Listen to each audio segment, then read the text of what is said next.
My sisters and brothers, the way the Easter readings are chosen, what you actually hear in the first reading takes place after Pentecost. And it is after Peter's had the experience of the resurrected Lord.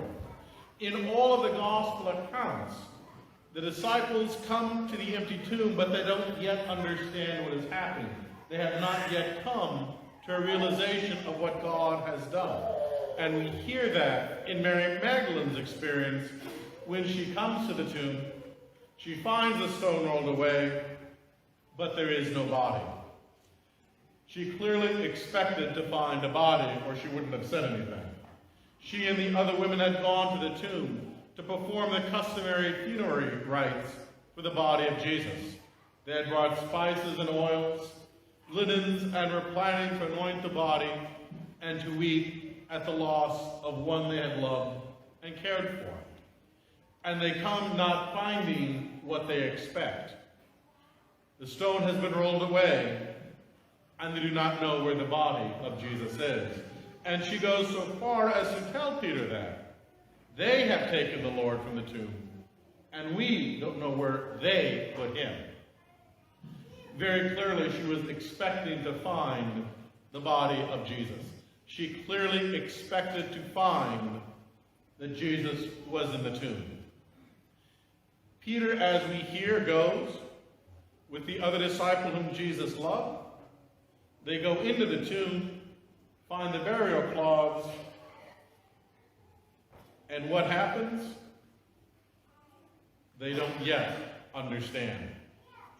In Luke's account, Peter goes home. They don't yet understand what is happening.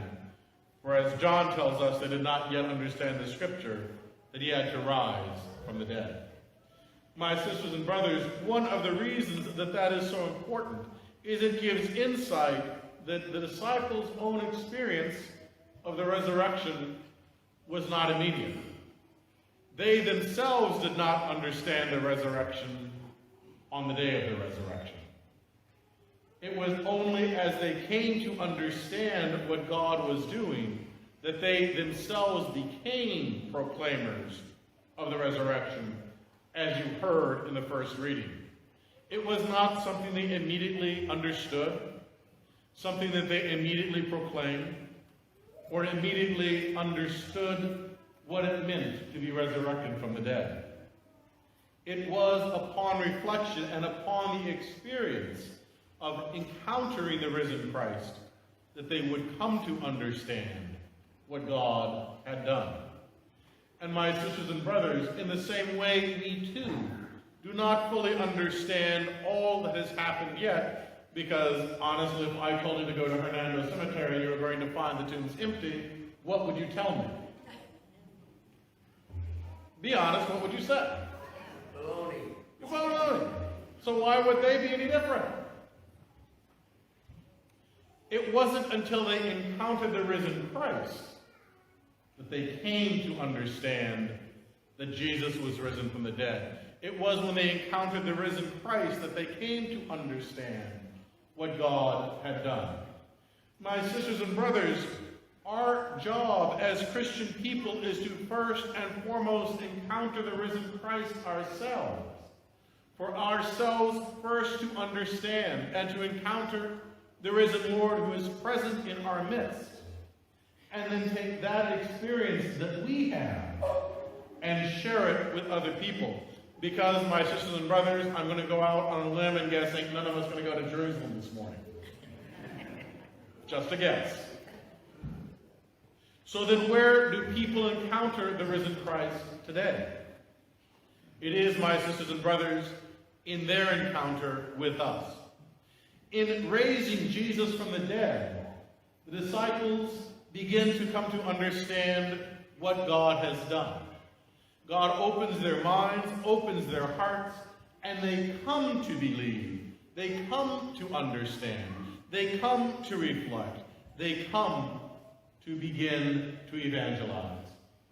It isn't that it was a magic moment, or that they understood everything all at once, but they encountered the risen Christ and began to speak about their encounter.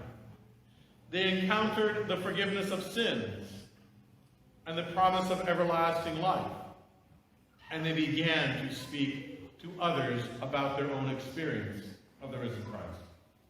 My sisters and brothers, we ourselves are the people God sends into our world today to share with others our encounter of the risen Christ, our experience of Jesus' resurrection, our experience of being forgiven, of being called out of sin, of being given new life. And each time we do that, each time we proclaim our own encounter, we invite others to share with us this experience of the risen Christ. Perhaps they will understand more quickly than we did. Perhaps, like Peter, they won't get it on the first go-round. But each time we share our experience, each time we act out of our belief in the resurrection of Christ and invite others to share in that experience with us, we are most our evangelizing community. We are most our reconciling and healing community. Because, my sisters and brothers, each time we allow this encounter of God to touch and change our hearts, we allow this encounter to touch and change our world.